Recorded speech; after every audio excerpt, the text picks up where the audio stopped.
which are the discovery scanners. Anyway, time to go. Goodbye, blanket soft landing.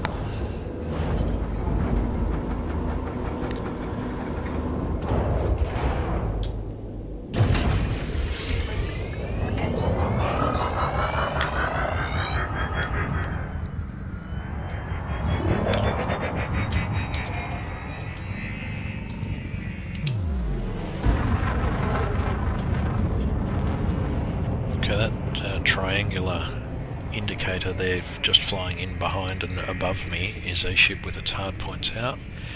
The blocky square one, that's actually probably a wake, I think. Let's target it. Oops. Yeah, that's a high wake, so somebody jumped out on there, but it doesn't have any hard points. And oh, okay, sorry, that's actually the landing thing, but it's still got its hard points out for some reason. Back to going to my jump off point.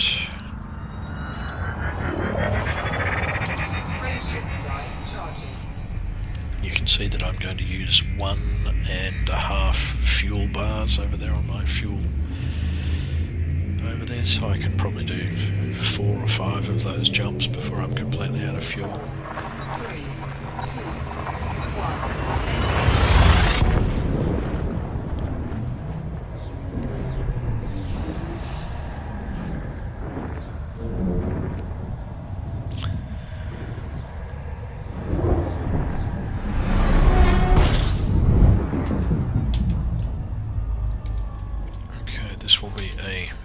Another system. Yeah, there we go. So I'm now targeting the sun, and I'm also doing my discovery scanner. If I had a fuel scoop, I would be approaching the star at a slow speed to start fuel scooping, but I'm not, so I won't. Red dwarf star, there's a reasonable chance this is the only thing in this system, just a single star. So if I have a look at the system map, oh no, there's lots of stars. 5 of the things. But again, I'm not going to chase those, and without an advanced discovery scanner I'm not likely to pick them up. So those are like a binary pair in a trinary, which is itself with a binary pair as a group of 5. Interesting system. I can't see it on my scanners, and they're probably far enough away that just turning around here won't see them. I don't believe that's in system, but it might be. That one probably is. So that's one of them there. No, can't even target it, but I could fly out there. Not going to bother, but that's the parallax thing I was talking about before. You sort of follow around and you look for things that move versus the line. So maybe those those two there actually are in system. Center screen now. Whatever. Off I go to my next jump, which is right behind the star by the looks of it. Okay, that orbit line there is too close to the star, and you can see my heat, which is 59% at the moment. It's a bit too high, so I actually want to get a bit further away, let it drop down a bit before I jump. Fuel scooping gets you close to the star and raises your heat. Having decent power plants gives you better heat efficiency. I believe B rated is actually the best in the game, but A rates are usually what you would do. Some exploration ships drop down to only a D rate because of the extended, the much lighter drives give them an extended range, but an A rated one has much better heat management, so it's a trade-off. This ship runs pretty hot, so the coldest I'll get is about 35%, unless I turn stuff off. Anyway, let's jump. Drive charging.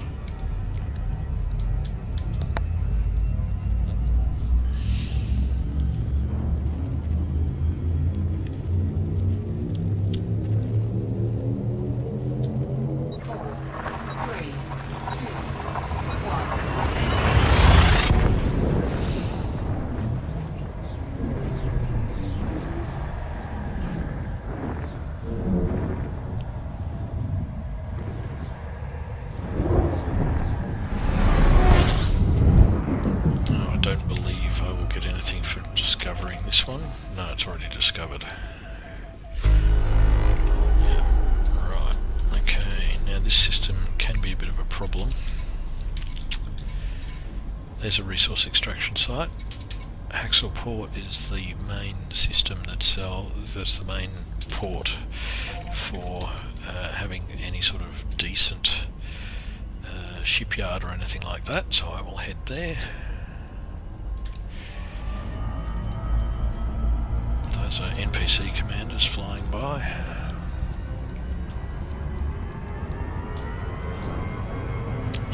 That slowdown that's popped up on screen is not for me driving to Haxel Port, because I'm passing over one of the more planets nearby, or crossing its orbit line too close or something. And the slowdown is not telling me to slow down, it is I am being slowed down by the fact of being too close to the planetary object, and its mass is affecting my frameshift drive.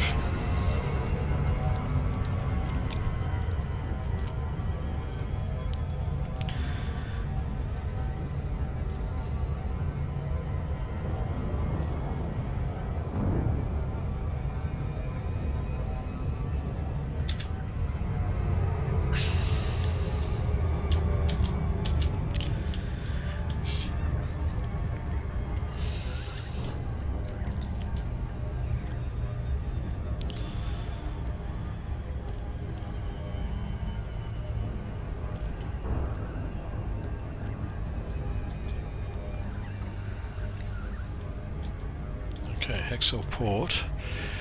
It's a bit hard to tell, but over there at the distance thing, I can actually drop in on this one nearly 9,000 megameters away from it, whereas pretty much every other object you have to be within 1,000 meters. 1 megameter. Whereas this is nearly 9 megameters that I can drop in on it. And that's because it is in orbit around an entire planetary system of several moons, a largish planet full of rings, and it's basically in orbit by itself, almost like it was a small moon, whereas most others are closer and are basically treated as being part of the planet's orbit. There we go, dropping out. Lots of light on this one. That's the back end. That's the front end. Let's see if I can do it properly this time. Now that I can see what I'm doing.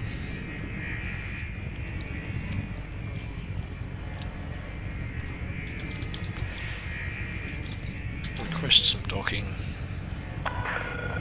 Authorization cleared. Make your way to landing pad 19er. Slow down a bit because I'm travelling too fast.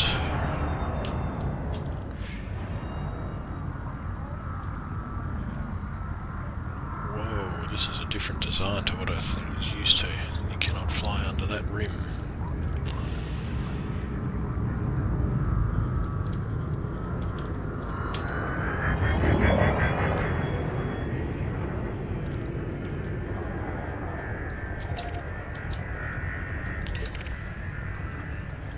It's an NPC ship. It's a Type 7, which is a moderately large, sort of medium-large cargo ship, and it would be on its final approach, I would imagine. Oh no, this one is.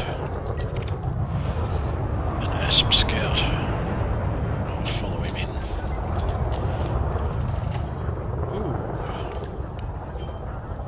Unidentified scan archives. I don't even know what that is, but that's Regulate your speed and maintain current vector. That's a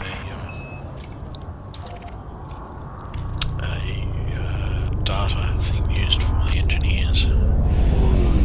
It's worthwhile collecting those. Where's 19? That's down the back here. Never enter a port without requesting docking permission. They will shoot at you.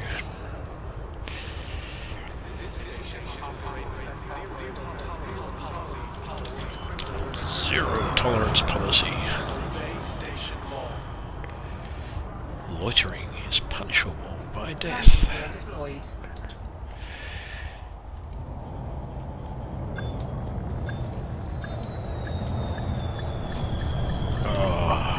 just messed it up. Nearly perfect landing this time. Docking completed. Disembark when ready. Welcome to facility, Commander. Alright, refuel. 200,000. Okay, universal cartographics. Okay, so I've picked up a few credits of that other intermediary system, but I can't actually sell any of them because they're not within, you know, I'm too close. When I jump further out I can do it. Is there anything interesting here before I decide to do what I was going to do?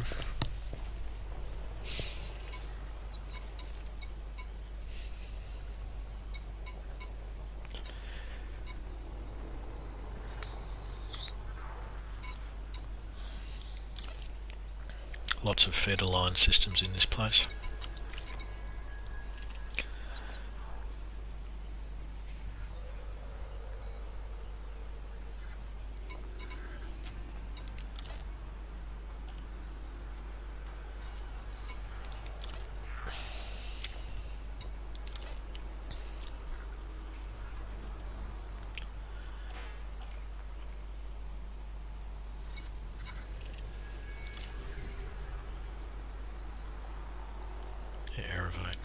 Yeah, my ship's too small to hold it, but that's almost tempting.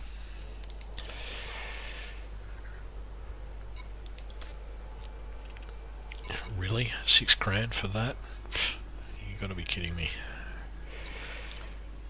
Okay, well that's a fairly crap board. There's nothing even slightly useful on that. But then again, I'm not here. It's a mining mission. That would take a ridiculous length of time in these small ships. To do mining properly you need 4 or 6 internal compartments to have all of the bits that you need to do things properly, and you need to buy limpets this and limpets that and mining lasers this, and you could do it in a Cobra if you're desperate, but I wouldn't bother in anything smaller.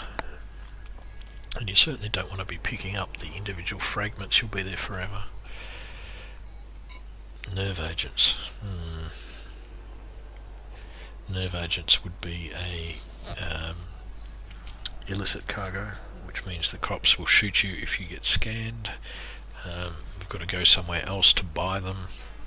From memory they're about 7,000 or 8,000 each, which is easily within my budget, but again, for 127,000 for a trip out to somewhere where it is, and then a potentially risky one coming back, it's not worth the money at that rate.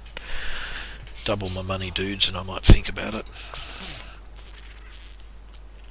An assassination mission for 100k, yeah, not a chance. You'd do that if you were already travelling to another system, like if it's really close, so if you were already going there for another mission you might pick up that one. But there's nothing here. Nothing here at all.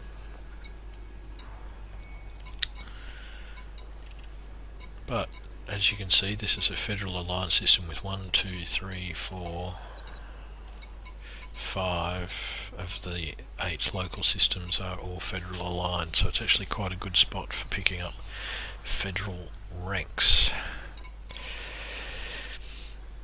Okay, now what I'm going to do, because this place has a moderately useful shipyard, 14 different types of ships. A basic Sidewinder is a pathetic cost of 32,000. It is occasionally useful to buy a second one, but really get out of your Sidewinder and onto something better. And that is something better. 44,000, 45,000 for a basic Eagle.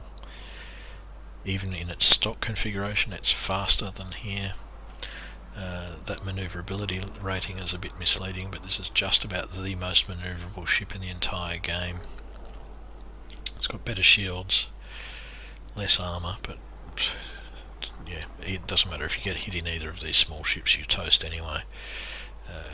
Almost no cargo capacity. At the moment it is equipped with 2 dodgy pulse lasers, same as mine, but this one actually has 3 hard points. So it's significantly better weaponry than that I've got. It only has a single utility mount, which is a bit interesting.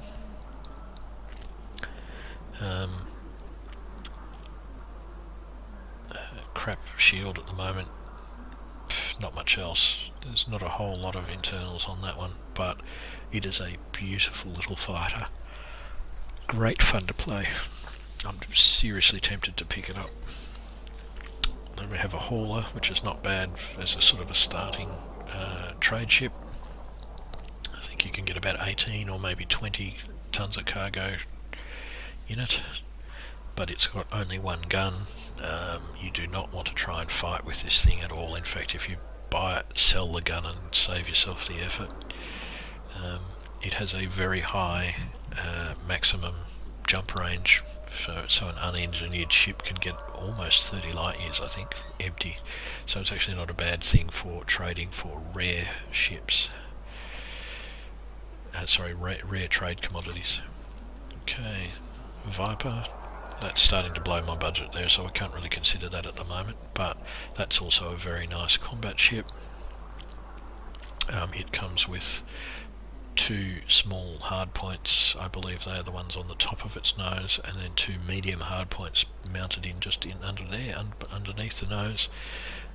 A very capable combat ship. It has a little bit of energy problems and a little bit of overheating problems, but you can run a 4 beam laser rig on here with not too much trouble and keep firing fairly consistently. Yeah, it's a very capable fighter and one of the fastest ships in the game, but I actually prefer the Eagle to that. The Eagle is just a lot of fun.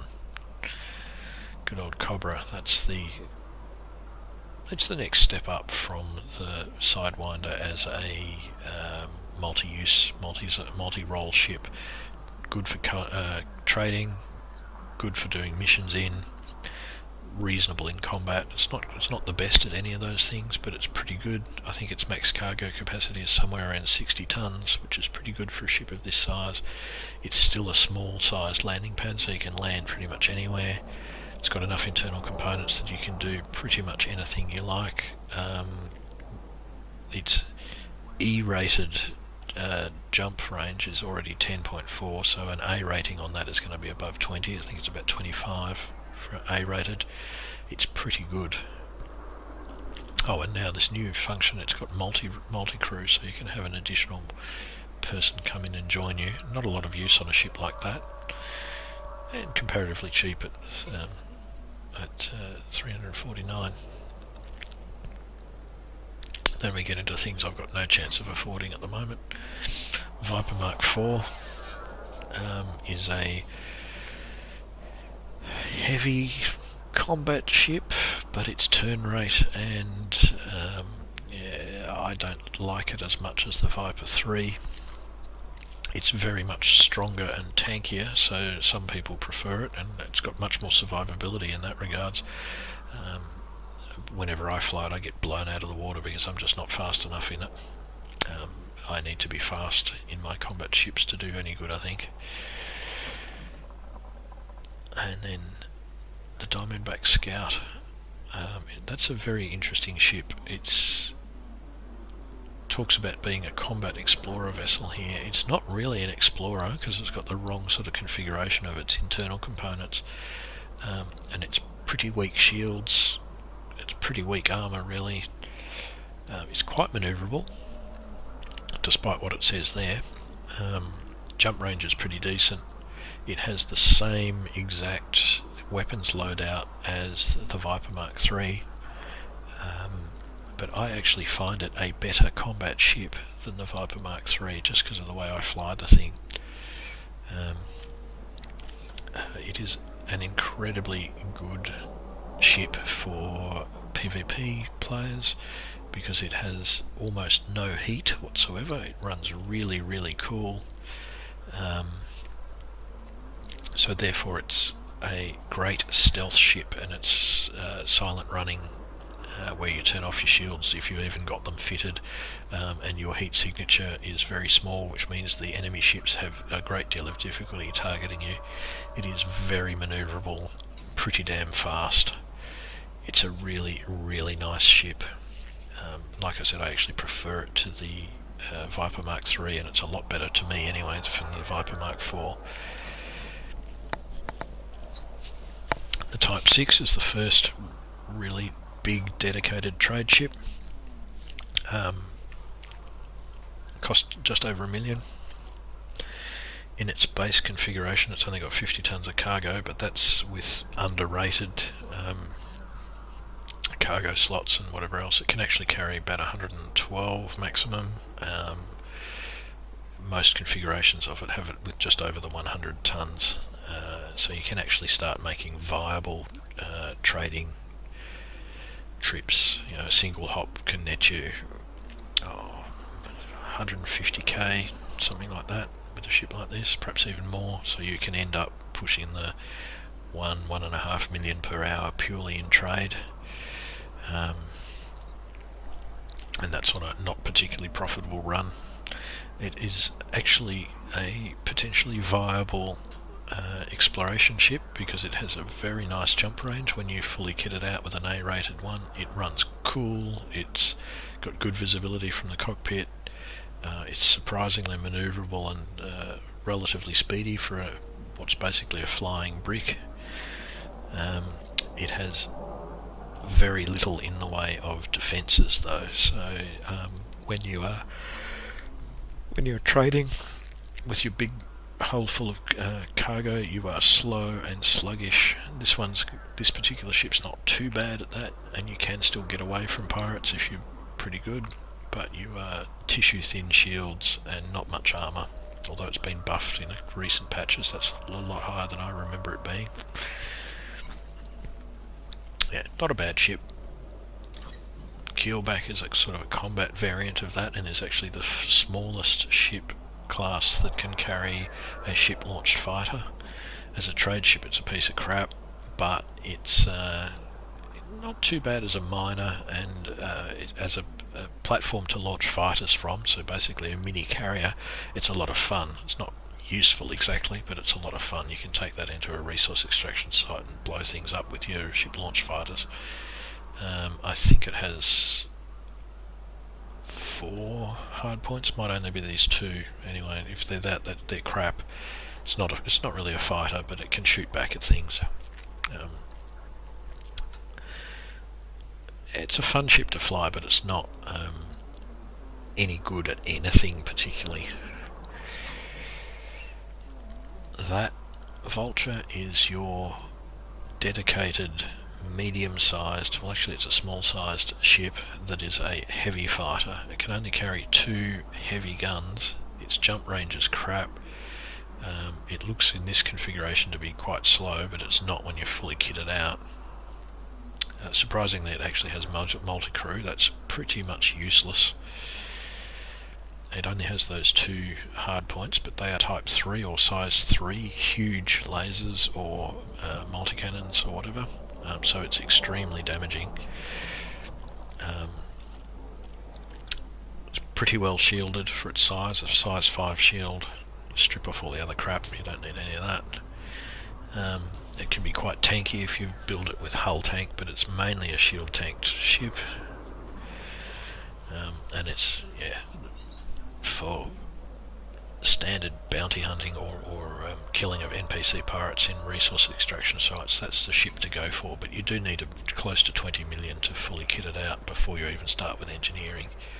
5 mil is not what you need for it. That will get you the bare hull, and at the bare hull as described here, it performs worse than something like a Viper that you would have kitted out by now. So you really do need 12 million to start, and more like 20 to fully kit it out.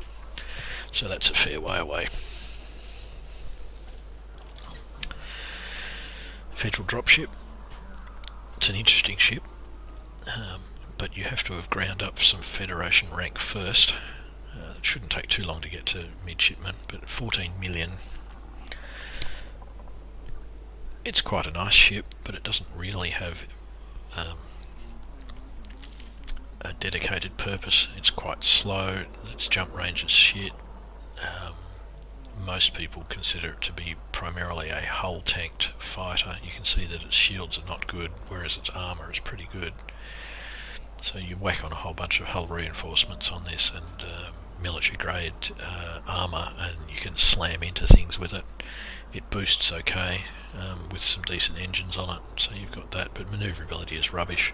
It does have quite a lot of hard points. I believe it's got 5 hard points, which I think is 2 small, 3 medium. So it can dish out quite a lot of damage. And what do we got next? Oh yes, the good old Type 7. 17 million to get it off the shop's floor. It's very vulnerable in that configuration, although its armour's been buffed recently. It's a flying brick. It's actually quite a nice ship to fly. It's not a bad miner, but it's not really defendable. Manoeuvrability is just about the worst in the game. But as a cargo ship, it's not bad. I think you can kit it up to a 220 tons cargo, something like that. You can actually make some pretty decent money using those. The assault ship is basically the dropship on steroids. It needs a significant amount of grinding for Federation rank, to the point where I don't believe I'm eligible to play with it on any of my accounts. And then the good old Type 9, which is the biggest dedicated cargo ship in the game. To get it actually drivable, you need about 100 mil. But you can carry somewhere around the 500 tons of cargo and can make very significant monies out of it. Anyway, well beyond our thing. I am not going to buy another ship at the moment, but I'm very tempted to pick up the Eagle as a little fighter to play with, but I will go to outfitting.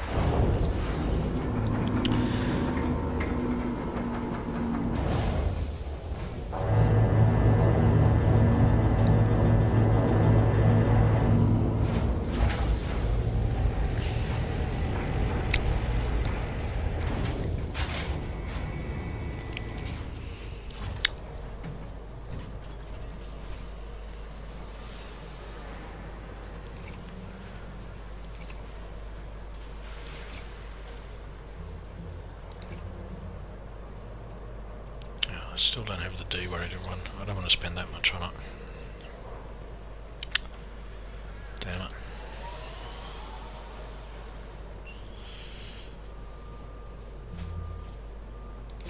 Shield boosters boost your shield by a certain amount. 12% extra shield.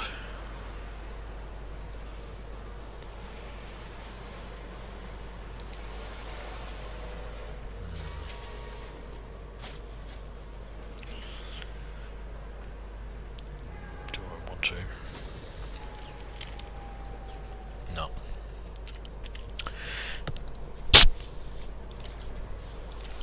Okay, so as far as offensive and defensive capabilities, I'm still effectively in the stock Sidewinder. I do have better manoeuvrability than a standard one because I upgraded my thrusters, but the key to the build that I've got so far is that I spent about 26,000 on buying the A-rated distributor, which means that I can actually go and shoot more often. What I am going to do is head to somewhere called